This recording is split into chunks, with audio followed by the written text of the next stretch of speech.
Hi, this is William Ramsey. Welcome to William Ramsey Investigates. On today's show, I have a guest who's supposed to be showing up. He's kind of working on some technical issues. His name's Philip Fairbanks. I've talked to Phil 3 times in the past. We talked about his excellent book titled Pedogate Primer, The Politics of Pedophilia. I think that was back in 2020. And then we talked earlier this year about 2 subjects. One was the MK Ultra mind control experiments done or conducted by the CIA and the U.S. government. And then he and Roberta Glass sat down with me and we talked about another important book titled The Witch Hunt Narrative by Ross Chait, C-H-E-I-T. So you can go back and listen to that. We went for about 90 minutes on that book alone. So much important material in that. But today we are intending, if he shows up, to talk about a documentary that just came out on Netflix. And I asked him to share some stuff with me. He talks about Savile in his book and actually did a video on it. I found out after I invited him to talk about this documentary. But it's very interesting how Netflix handled this. I don't know the background, the full background of this documentary, but they clearly didn't go into the darkest side of Jimmy Savile, which really was kind of his occultism and some of the other really dark stuff. But you can see if you're watching on YouTube, you can see they just shaped this almost kind of like an Epstein thing where they didn't go into some of the darker things, blackmail, the politics of it. And they just stuck to the story of him being a serial sex predator. And but there's a lot of other dark stuff that he was involved in. I mean, I think a lot of that stuff came out in time. And that's what was left out. So that's kind of the title of this talk. If you're listening to the show on my podcast, William Ramsey Investigates, I don't have any marketing budget. So if you can share this show on your social media, I'd appreciate it. And also, if you kind of like the work I do or like this inquiry, please go to Apple iTunes and give me a 5-star review, because that will help. Just kind of help with the algorithm and stuff like that. So anyway, so yeah, I don't know if Phil's going to make it or not, but I'll just go solo. I mean, I just have this time set aside. But there's just so much. I mean, I collected information about Savile over time. And I'm just going to share some of the stuff that I've saw from Savile. Like, he was connected to a bunch of other people who were arrested after he died. He was never prosecuted, but there were some interesting things that I saw on his gravestone. This is kind of like the sign of Pan with the 2 thumbs up. And there's all kinds of stories about Savile being involved in satanic rituals. And I'm gonna put up a couple of the kind of articles that I saw after he died. But like, this is one. There's one in it. Like, this is a known. This is a known publication. The Express is talking about it. Jimmy Savile was part of a satanic ring. Jimmy Savile beat and raped a 12-year-old girl during a secret satanic ritual in a hospital. The perverted star wore a hooded robe and mask as he abused the terrified victim in a candle-lit basement. He also chanted Hail Satan in Latin as the other pedophile devil worshippers joined and assaulted the girl at Stoke Mandeville Prison in Buckinghamshire. The attack, which happened in 1975, shines a sinister new light on the former DJ's 54-year reign of terror. Savile, who died at age 84 in October 2011, is now Britain's worst sex offender after police revealed he preyed on at least 450 victims aged 8 to 47. The girl kept her torment hidden for nearly 20 years before finally opening up to therapist Valerie Sinison. She had been a patient at Stoke Mandeville, and they go into that in the documentary. They actually kind of go into Stoke Mandeville, where the actual lunatic ran the asylum. Like, he was making decisions. It was really incredible how much authority he had there. But I think that there was something there, like there was this other place that he went to called the Chamber. It had a ceremonial whipping post in the center of the room. The room was decorated with an occult-style pentagram and goat's head. And he always had this kind of phallic cigar there around. So there's a substantial amount of information to show Savile was invited to satanic rituals in Whitby on a number of occasions. once someone made a recording of what unfolded, and that film is still said to be in existence in DVD form. From what I understand, this was not so much a serious satanic ritual, but celebrities and local dignitaries dancing around naked with the satanic theme going on. But it's just so much more that they left out. So it's really kind of and you don't know what the executive decisions are made on Netflix. So I don't know exactly, what kind of decisions they're making. But one of the interesting things about Savile, which I found fascinating, is kind of his decorative style ties in to the same kind of themes that I saw on Eyes Wide Shut when I was talking to Sean McCann about that. And you can see the red background here. This is from the documentary. But he was networked with the Queen, the Pope. There's just so many people. The King, Prince Diana. It just shows how, and he was obviously a member of the British Empire, I think. So he became Sir Jimmy Savile. Here he is with Thatcher. He's the one, it's remarkable how much access he had because he's the one opening the door at 10 Downing. It's off the charts. Here he is right here. So they're like playing around. So there's Savile opening the door. And so he's just very networked. But what they left out is that he was friends. There's a remarkable picture of this guy with a serial killer, like an infamous serial killer, the Yorkshire Ripper. And that's kind of where I think he had he was actually the seventh son. So like a witch son is supposed to be the seventh son. So Jimmy was seventh in line. I don't know if he was the seventh son of a seventh son, but he may have been marked from birth as kind of a witch. And it's pretty clear that he knew hand gestures and things like that. But I have a picture of him with one of these, with the Yorkshire Ripper. Let me see if I can find it. It's kind of an infamous picture around the internet of him. And I think the old boxer was Frank Bruno, was the boxer that he's with. But it's just not popping up right here. But this is also, so I showed that earlier picture of him with the thumbs up, but here he is again, doing it again. So it's almost like he's making the sign of pan here.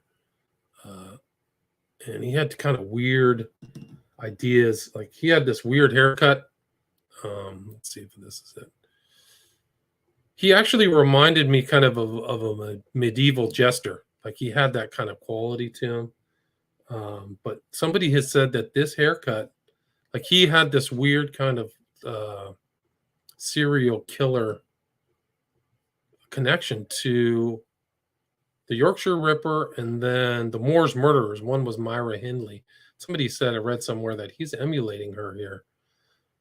He does kind of strangely look like Myra Hindley, which is weird. But where's the Yorkshire Ripper? Which I can't find right now. Let's see if I can find that. But yeah, so the Yorkshire Ripper, let's see. He also, I can't find that picture of him in the Yorkshire Ripper. I'm sure somebody's got it. But another of his occult things, like the Process Church was active in England, and they only had two kind of guest celebrities, as far as I know, on one of their publications, and one of them is Jimmy Savile. So here's Jimmy Savile on a literal Process Church. It's Jonathan DePire was a bigwig, and it's really pretty incredible what he says here. He's like, are you moral? I would say I'm highly moral during the day and even highly moral during the evening. But of course, we won't say anything about nighttime because that is when all the real wolves like myself rise from the darkness and leap about, causing mayhem left and right. So he says that about himself there. So yeah, he kind of knows the hand gestures and things like that. But here's Savile making the sign of silence. So here he is. He's got his hand up, kind of like the kind of phallus. This is the guy he actually kind of reminded me of, is this guy named Marty Feldman. I think he was in Young Frankenstein.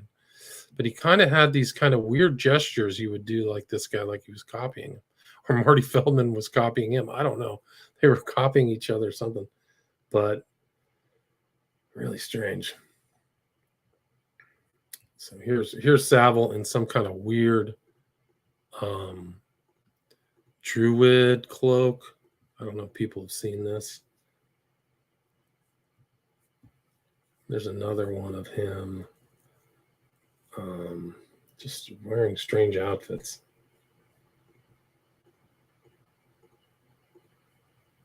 I hope Phil shows up, but I don't know. Weird stuff. But one of the odd things also about Savile, oh, here he is with a mask. This is kind of an odd one too.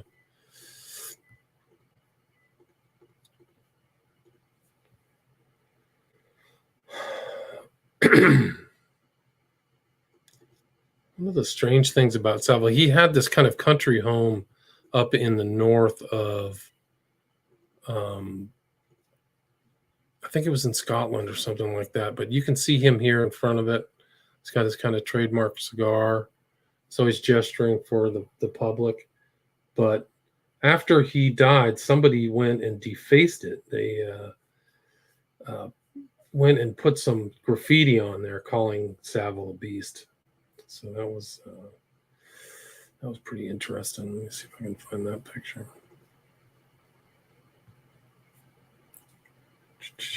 Oh, here's a good one. So Savile, let me see if I can find that picture. But Savile was notorious for wanting to be buried at 45 degrees. So this is his grave, and he's being buried facing east. So this is kind of a witch burial, and there's no doubt that this is some kind of this is an old engraving of a similar witch burial. Even though he was externally a Catholic, but yeah, there's no doubt that he was fully occult. And here's kind of Savile's. They wrote Jimmy the Beast on the side of his property up there. Here it is right here. So it's Jimmy the Beast. Did this totally defaced it. Let's see this. Here it is right here. So there's Jimmy Savile. He had a tiny, kind of a small little place up there. But it was weird. They were saying inside the documentary that he was constantly moving around. He was constantly going to different places. And there's kind of an infamous scene, like I couldn't find it in my research, but I think he was on Celebrity Big Brother with Dennis Rodman and another guy who I've studied. I've done 3 shows on a guy by the name of Michael Barrymore, who there was a death associated with him, a guy by the name of Stuart Lubbock in 2001. And he's in this show with Jimmy Savile and Michael Barrymore. It was a big scandal, and it was very tied into kind of my research into the smiley face killings, because Lubbock seems to have been thrown into water into the pool after he died to make it look like he drowned, but he didn't drown. So it's really something else to see. Let me see if I can pull that up. See this on this Big Brother. See them on this Big Brother show together is really, really something else. Let's see if I can find it. So there's like Dennis Robin. He pops in the door on this one. And let me see if I can get the sound to go. Now then, here is jungle.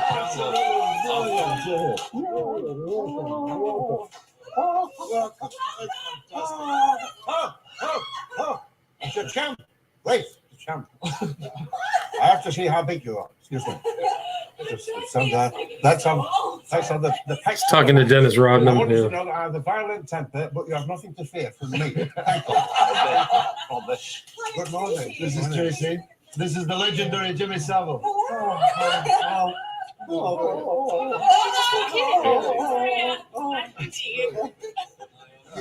don't have to tell me who you are.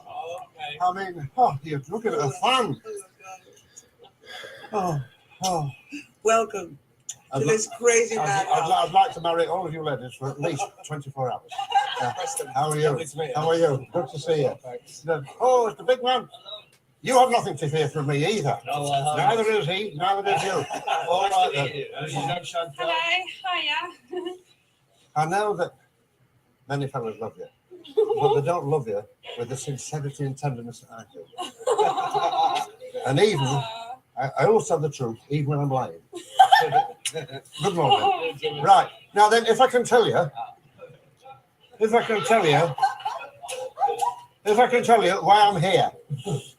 Yeah, why are you here? So that's him. He's shaking hands with Michael Barrymore. So this is after this whole thing happened with Barrymore, but then he goes on to kind of log roll for Barrymore. Like, oh yeah, Barrymore's a great guy, but Barrymore, yeah, some suspicious stuff. So you can go through my old shows and talk about Barrymore. So these guys have a pretty peculiar kind of past, but yeah, it's just really something else to see. I think this guy on the far left is also kind of a popular alternative commentator. I can't remember his name offhand, but I think he's an MP. But there's just so many other pictures of him. He was totally networked. This is Savile with Elvis. There he is. And so he was in these hospitals. He was in there with this kind of Moore's murderers. So he had this kind of knowledge of them. And then the Yorkshire Ripper is just incredible. It's just an incredible fact that he's with Savile's with the Yorkshire Ripper. Let me see if I can find that picture. I guess there it is. I don't think that Philip is going to make it.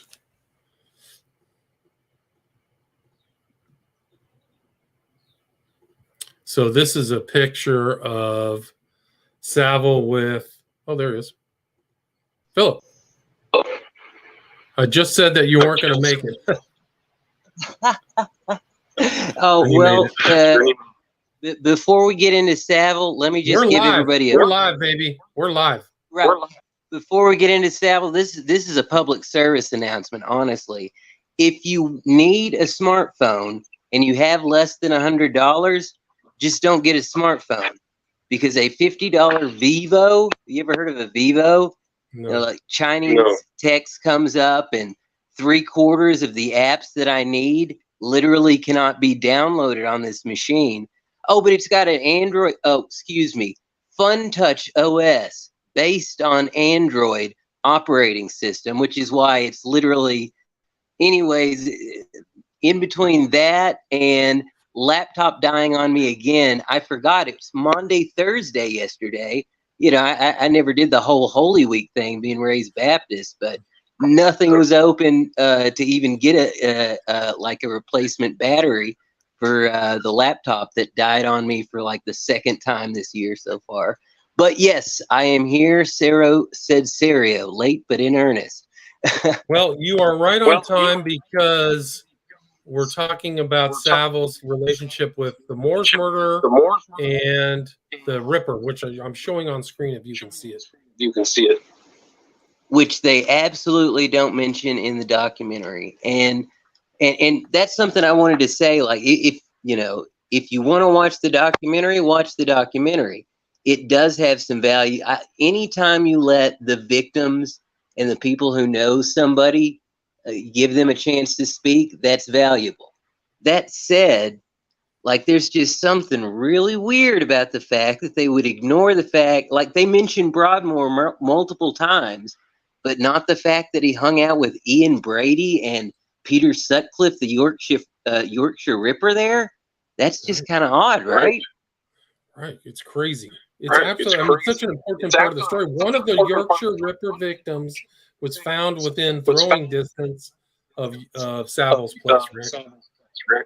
Oh yeah, and there was some Inquirer. I don't know how much veracity there is to it, but there were rumors and claims that he had bought like images or videos of child torture from like Brady, perhaps. I mean, like, birds of a feather, I guess, right? I mean, I do believe that it wasn't philanthropy that led him to, have this burgeoning years-long relationship with two notorious child killers. Right. They were some of the most infamous murderers in the UK. For people in the US, you may not know about that. But yeah, I think he was actually investigated, and they took a tooth print from Jimmy regarding the Yorkshire because he might have been a suspect, right? Isn't it something like that? I remember that. Yeah, yeah. And he was also, of course, friends with Gary Glitter. And, you know, when everything came out, they did a whole, you know, they did a big show of, there was Operation Hydrant and Operation Fairbank.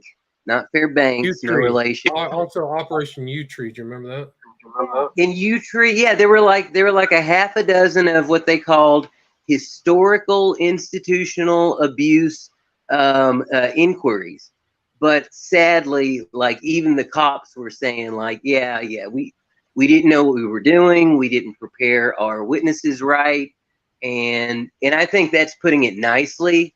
I mean, come on, we all know that the big reason why no royals are busted from the Cleveland Street scandal on to Epstein, despite their very close proximity, I don't think it's just because the cops aren't trained well or are understaffed.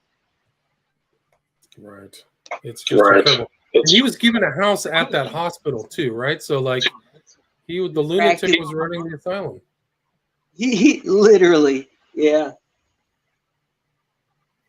He was drugging people. Just incredible stuff. Another thing that they don't mention, literal necrophiliac. You know, because it was Broadmoor and the kids hospital. And I have a feeling because, you know, like they asked him, you know, that's one clip they had in the documentary where it was like, well, you know, 20 minutes or 28 minutes is a gimmick, but if you do something for 25 years, you gotta love it. And it's like, yeah, no, I agree. You really loved necrophilia, raping kids, and, you know, I think he probably treated some people in Broadmoor pretty awfully too. Just the fact that he was friends with you know, the Yorkshire Ripper. I think that was more of a hey, we've got shared interest kind of thing, more so than. But yeah, I mean, whether it's a mental health institution or a prison or whatever, like sociopaths love places where you've got a captive audience who can't talk back and are under your thumb. Right. So like a full-on necrophiliac, but also involved in satanic rituals. People have seen him at satanic rituals. He would repeat a number of occasions like satanic dictums, like I am above morality. I'm totally free. I'm not constrained by anything. I stand for ultimate freedom. These are all Crowleyan type statements. Did you feel like they almost hinted at that a few times in the two-part documentary? It's like they were teasing us, like, no, don't worry, we're going to get around to that. Like right down to, I did like, it was very stylish. It was slick. I liked the way the part one ended with, you know, clips from an interview. And he's like, hey, what's all this now? Because, you know, he's suddenly discovered he is not going to get softball questions. And he's like, this sounds like there's going to be some part two or something. And I was like, hey, maybe that's it. That's a great hook. If they had decided to do a part two that covered all the stuff that wasn't in part one, that would have been a genius way to end it, you know? But sadly, no, part two was just more of the same. And like I said, there was good material in it. It's just like, wow, talk about burying the lead. There was some really, really important major stuff that you know, got no mention, like zero. Right. I totally agree. And they didn't get into how fully networked he really was. I mean, I think they kind of said it, but like they didn't show pictures of how many people. Like he just knew everybody. It was incredible. Elvis, and just goes way back. Yeah, and close with. Oh yes, he was friends with Prince Charles because Charles wanted to appear like a commoner. Yeah, that's it. Prince Philip was also friends with him. Have you ever seen Prince Philip around commoners when he was alive? Prince Philip, like, God bless him.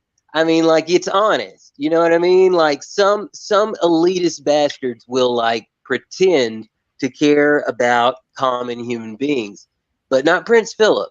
Prince Philip, you know, wouldn't even bother to disguise his disgust at anyone who was not of royal blood.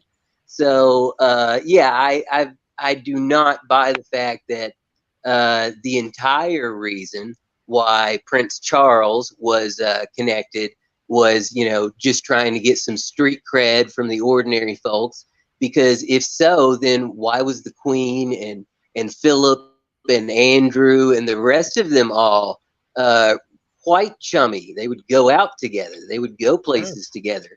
And knowing what we know about Andrew now, and like I said, you know, birds of a feather, and the fact that we know that Savile liked to hang out with people who did things like he did, and you know, whether that, you know, in the case of Brady and Sutcliffe, they didn't get away with it, but he, you know, he liked, I think he liked to share that secret with maybe with certain people who, you know, were his ilk.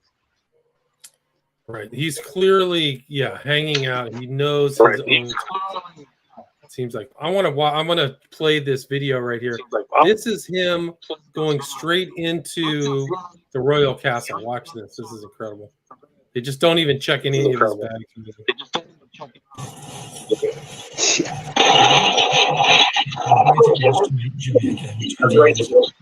I remember so well. You upset when I was there, and you set out to pick him off. What I remember so well is taking him into the Palace of Westminster. I've taken many guests in over the years, but he's the only one who was simply waved through security. No airport-style scanner for him. And as we walked down the corridors, every few seconds, a policeman, a canteen worker, an MP would shout out, "Jimmy, hello, Jimmy. How's about that then, Jimmy?" He had everyone under his spell. And everyone fell for his trick. Portray him as he wanted, and he'd get away with anything. Hospitals have rules with patients and things like that. Well, because I'm dyslexic, I want to be. I don't understand rules. Here you go. Phil Hornby, former... He's constantly hinting at that. I don't understand rules. I don't understand that stuff. It's too much. That's what I want to be. That's good. And I'd heard another, I don't know if it was in this or somewhere else, where a lady was like, well, you know, he would play dumb. He would play like he just didn't know any better. And people would be like, oh, okay, maybe he's simple. He was like, he literally would play simple sometimes, and people would play along with it. But yeah. And here he is in this kind of magic attire. He's making a magical gesture that means I'm initiated. When you put your arm in that kind of gesture, there's other. I've got Crowley doing that. I mean, it's yeah. Oh, that's another, like even that tiny little clip. That was like what, you know, maybe 45 to 90-second clip, and mesmerized, under spell, trick. I mean, like it was. I mean, it after the part 2 started and was half over, and I started to realize, wait a minute, they are not going to get into any of this. It was like, then why did you constantly hint at that? Now, to be fair, a lot of the people who were saying things like, oh, he mesmerized people, he put people under a spell, he was like a Svengali, a lot of those were just folks who knew it. And I don't know, man. Like, what do you think about the guy that was his producer for 21 years? Yeah, they were all playing stupid. Yeah. They didn't have a lot of really good excuses. But I think that there was hints that he was manipulating people. Like I took in my notes that he alerted his legal team, he would threaten people with legal action, finish up at the Old Bailey, you know, so like he was putting it all. Yeah. I think that the Louis Theroux interview was really the one. The Drone Dynasty says that's the one that kind of broke always how weird it was. Didn't leave him alone. And then he would use, well, if there was any evidence, I would be in jail, wouldn't I? If all these horrible things, I mean, that's horrible stuff you're accusing me of. Surely I would be in prison if that were true. Yeah, same with Epstein, you know? Right. No, sometimes you get part 2, he kept saying, my case comes up next Thursday. So he's like joking that he's going to jail, but he's not going to court.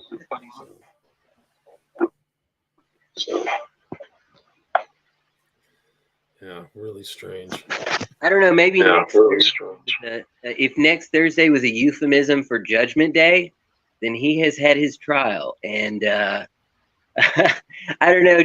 That was another thing that got me. The bit about how, like, what did they say? His hands were like knotted together as if he was desperately praying at the end of his death, because he was apparently raised like really strict Catholic religious.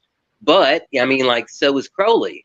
In fact, I think the strict fundamentalists, and in both of their cases, also abusive upbringing, kind of like painted the idea of Christianity to them at a young age.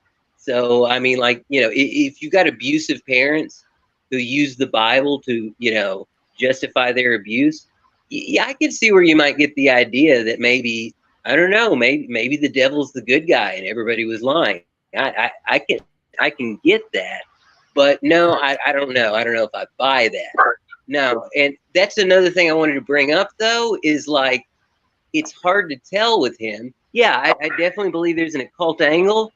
But even with Aleister Crowley, I think some of the stuff that he said and did was like a smokescreen.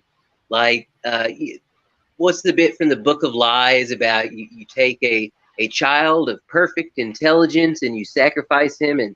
But if you asked Crowley or an OTO devotee, they would explain, with footnotes, citations, and sources to other material by Crowley and his notes and other things that he referred to. Oh, no. See, that was a sly joke about onanism and recycling your bodily juices. I'm trying not to be graphic here. Right. But that's about. what he literally off the whole, I think it was Book of Lies, where it says something about, how you need to make a sacrifice of a young boy of perfect intelligence and blah, blah, blah. And so a lot of that stuff can be taken either way. In some cases, it might be both ways. And if so, then having that plausible deniability makes it just that much easier to make it look like, it already looks ridiculous. Even if you know the background, sometimes the truth sounds ridiculous. It does, and here he's wearing like a lot. This is a ring he made out of a real person's eyeball, according to what I read. So that eyeball ring, yeah, he just had so much occult stuff. Here he is again with the eyeball ring, and that's actually seen. That symbolism is seen in Clockwork Orange. Oh, I didn't know that. But the first thing I thought was like, guys like Ed Gein and Henry Lee Lucas and, a lot of serial killers like to keep, trophies, right? And I think in some ways, obviously, it's a way to relive the height of the moment. But in other ways, I think in some cases, there's a ritualistic aspect to it.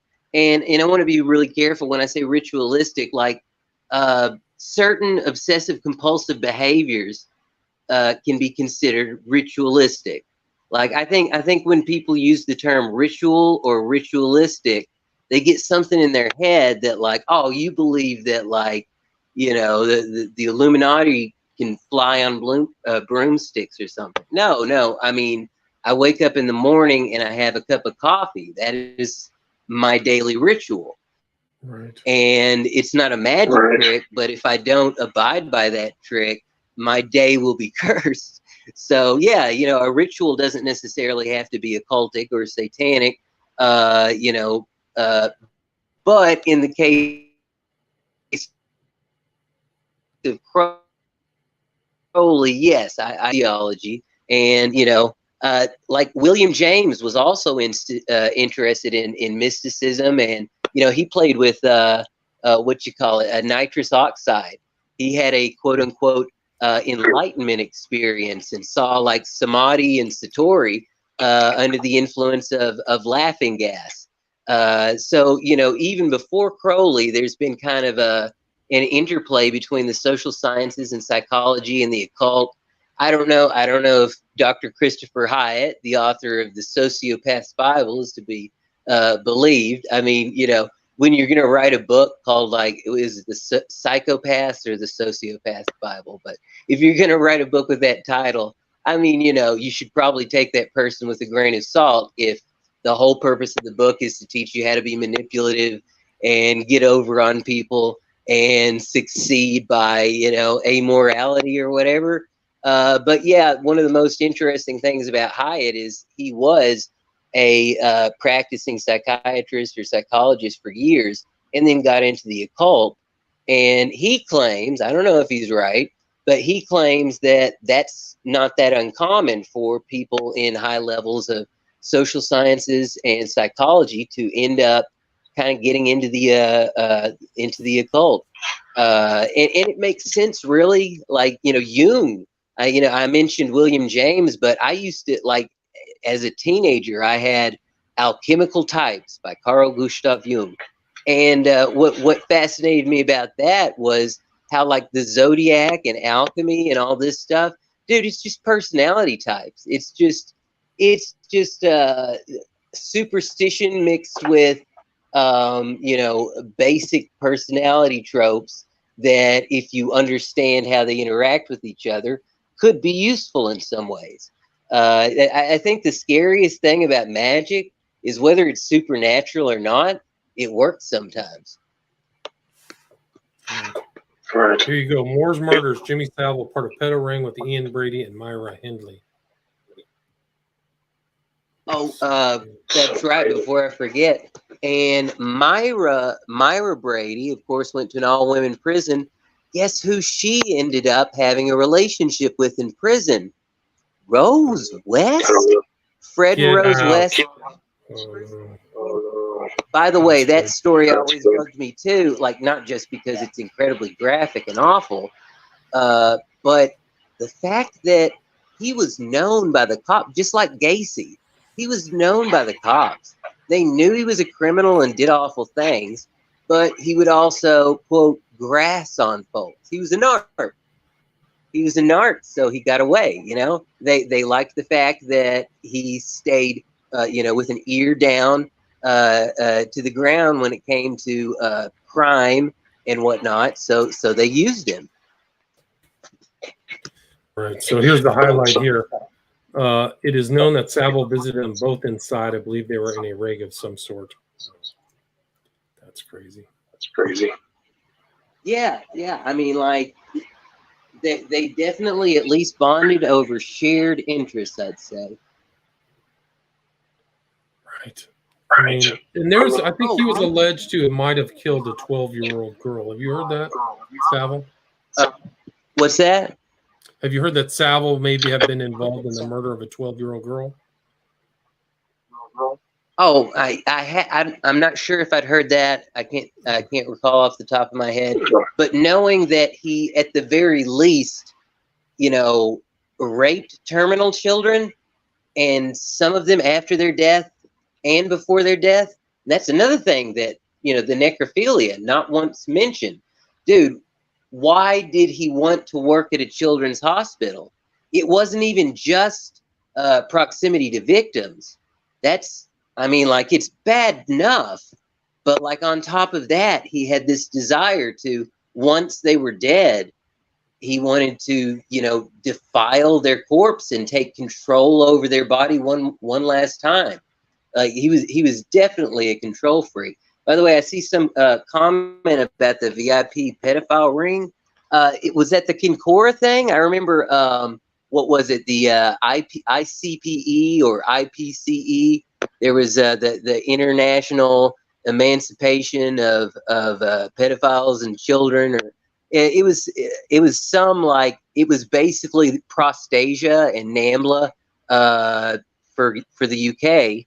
Except for the fact that it literally did have some Parliament support. Like, Parliament support.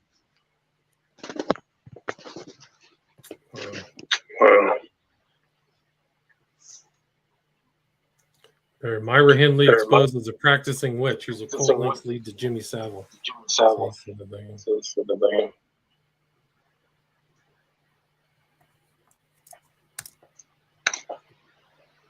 That's crazy.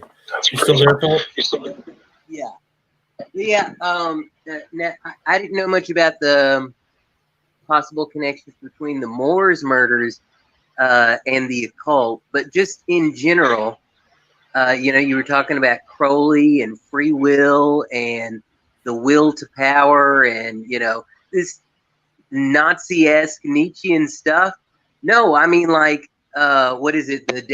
Not the Declaration of the Rights of Man, that's Rousseau, but Liber Al something, Alvel Legis, or I don't remember which one it is. It's a short, cute little poem. A man has the right to live as he will, to do as he will. Liber Oz 77. Liber 77. Yes. And he literally says to kill as he will, to kill anybody who stands in the way of his true will. And it's like, yeah, that's I mean, like, it's not even about a cult or serial killer. That's just classic narcissism there. Now, classic narcissism in certain circumstances might lead someone, to darker realms of the occult and interest in like NLP. I've heard described as sort of like an ice pick. It's not good or evil on its own. You could create a beautiful ice sculpture with an ice pick, and you could also create a frontal lobotomy or vicious murder. But like the NLP itself is kind of, neutral.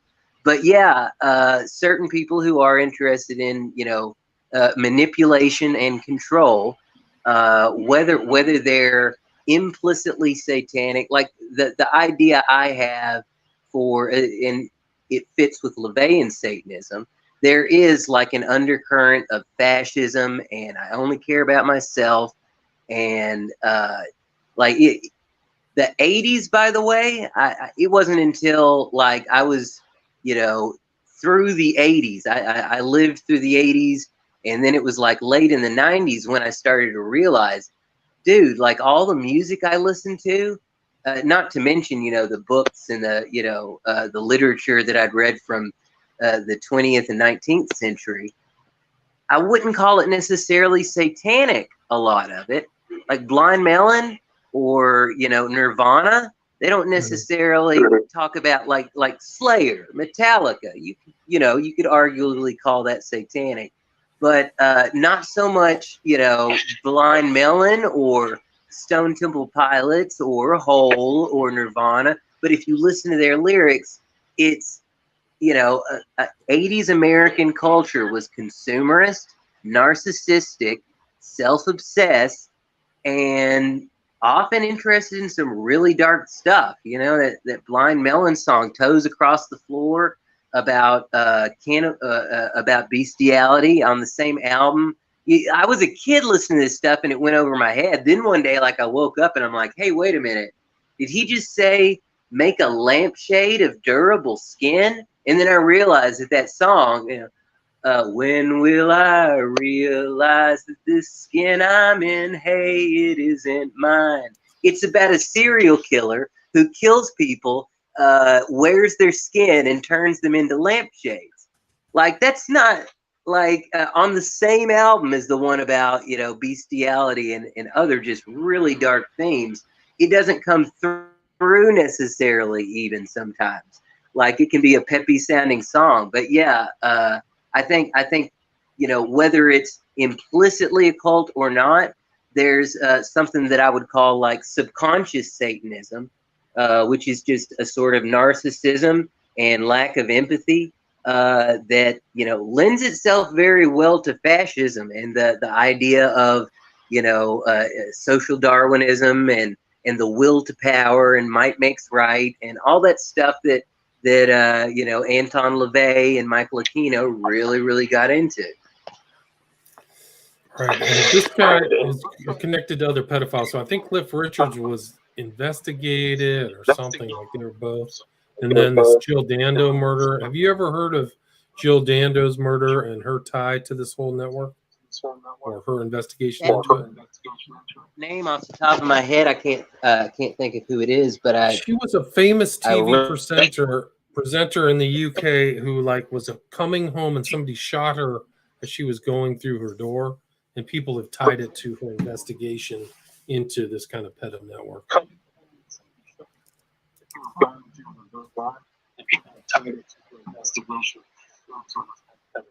Wow. Yeah, yeah. Like, you know, I didn't catch the name of whoever was commenting that jumped up there on the screen, but Kincora and the IPCE or whatever it was, there were royal ties. There were, uh, um, you know, one of the videos that I was watching before I wrote Pedogate Primer, I think it's still online on YouTube. It's called 30 years or 40 years of nudge and wink jokes about Jimmy Savile. And it literally is just that. It goes all the way back to 1978. Bear in mind, most of these were live off the cuff stuff because the BBC does a lot of those, you know, like game shows and presenter shows and stuff. And you can see where some of these guys, they'll start to talk and then they'll make it, you know, oh, he likes something about the Jim food. That's some, and then the guy just like froze, like, oh my gosh, I might have just lost my job. In another case, the guy is like,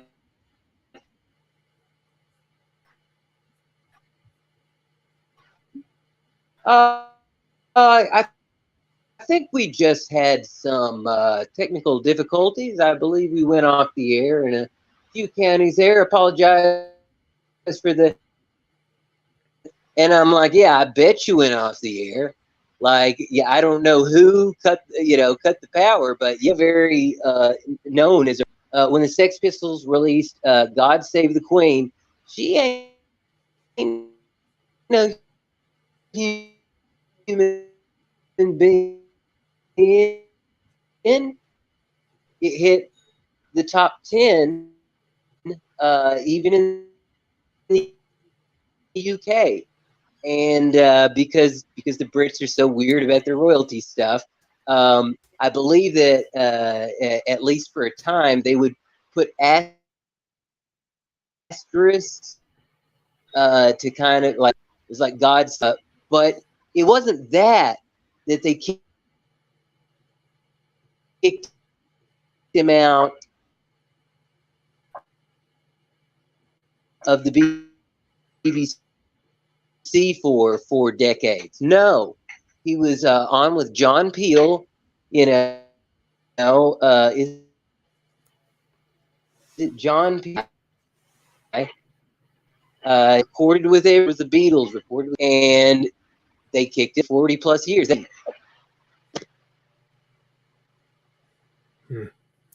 Yeah, the audio's not great, and yeah, I don't know what's going on.